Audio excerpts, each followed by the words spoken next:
Вітаю! В ефірі спеціальний випуск новин «Заман».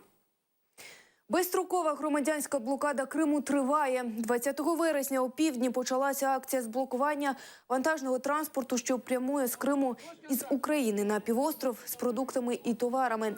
Через адміністративний кордон безперешкодно пропускають пішоходів, легковий транспорт і порожні вантажівки.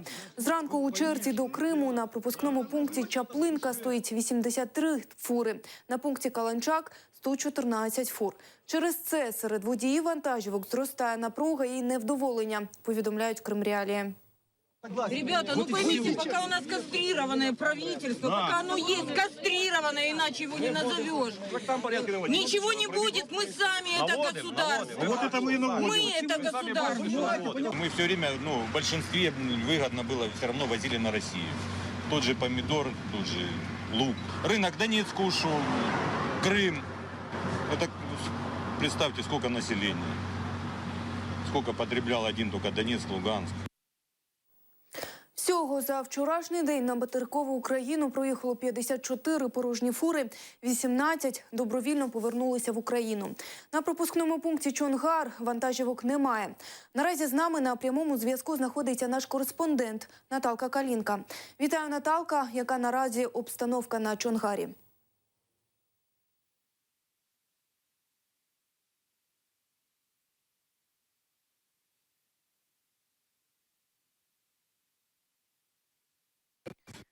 Я перепрошую, в нас технічні негаразди. Вчора на одному з пропускних пунктів далекобійники спробували перекрити шлях для легкового транспорту та мікроавтобусів. Співробітники МВС Херсонської області цю акцію швидко припинили.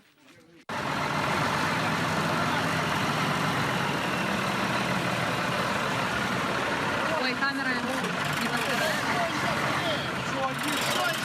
Ну, я вас, наоборот, поддерживаю. Да, знаю, сказали, да. Вот если тебе сказали, я прошу прощения. Вы, пожалуйста, не нарушайте правопорядок. Вы знаете, кто я такой? Да. Кива Илья Владимирович, замначальника ГУМВС Херсонской. Мне сказали, да. Да, если вам... Я, наоборот, я поддерживаю вас. Вы, пожалуйста, соблюдайте правила проведения акции и согласовывайте свои действия непосредственно с оргкомитетом.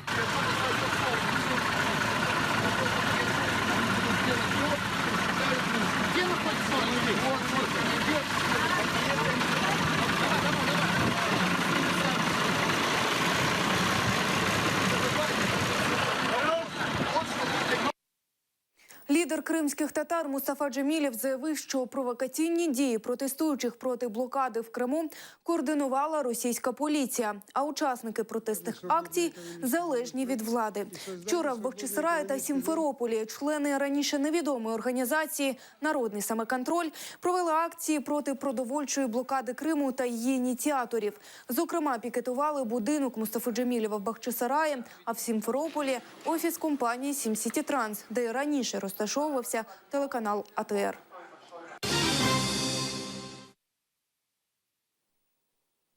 Наразі існує ризик того, що у відповідь на блокаду півострова російська адміністрація Крима може заборонити усім кримчанам виїжджати на материкову Україну.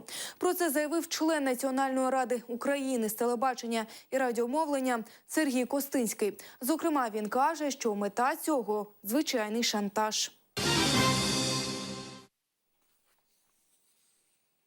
Російські силовики залякують кримських татар кримінальними справами, щоб ті не брали участь у блокаді Криму.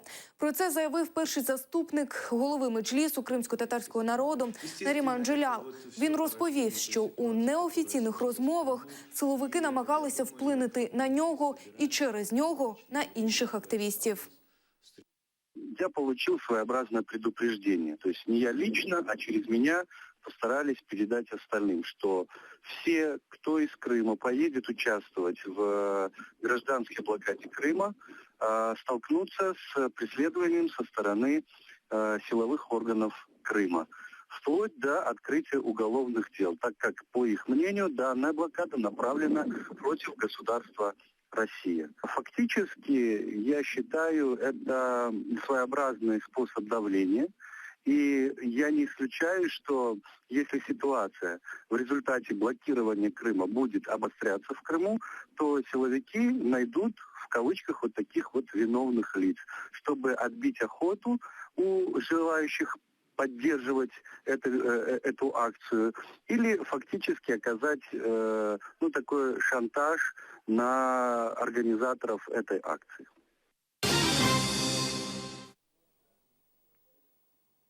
На цьому поки все. Слідкуйте за розвитком подій разом з нами. Наступний спеціальний випуск «Заман» дивіться о 16-й годині. Залишайтеся з АТР.